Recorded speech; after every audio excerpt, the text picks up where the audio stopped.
Hi and welcome back to my channel. My name is Susan and today I'm going to show you how to make a homemade mayonnaise that's going to last in your fridge for a lot longer than just a few days. So stick around.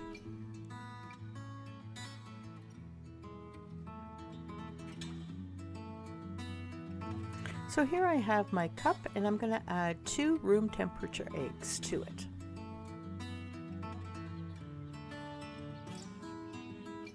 To that I'm going to add 1 teaspoon of Dijon mustard. You can also use yellow mustard if you prefer.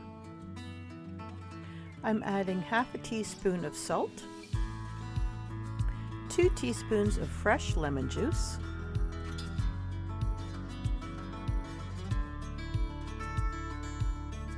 enough olive oil to make up 2 cups. Now you can use whatever light oil you would like. I choose to use olive oil.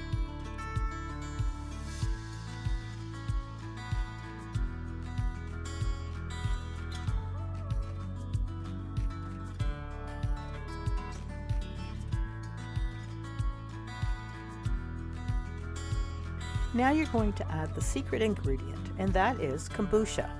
Now I make my own kombucha, but you can very easily get kombucha from the grocery store.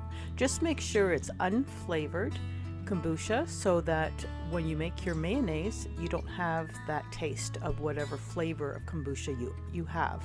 So make sure it's an original kombucha. Now you're going to blend that all together, and you're going to start from the bottom and work your way up. Make sure that everything is blended from the bottom up. So now that your mayonnaise is blended, what you're going to do is you're going to transfer it into a clean jar, and you're going to let that jar sit on the counter for 6 to 10 hours so that it starts to ferment.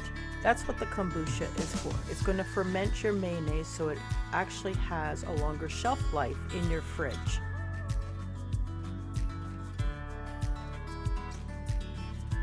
After the 6 to 10 hours that it's been sitting on your counter, you're going to put it in your fridge so that you have a longer shelf life for your mayonnaise.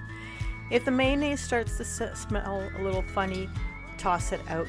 But I've never had a problem with this recipe, and I've been using this recipe for months now, and it is one of the best recipes I have found for lasting mayonnaise. So that's it for today's video. I hope you enjoyed it. Remember to subscribe, like, and comment, and have a fantastic day. We'll see you next time.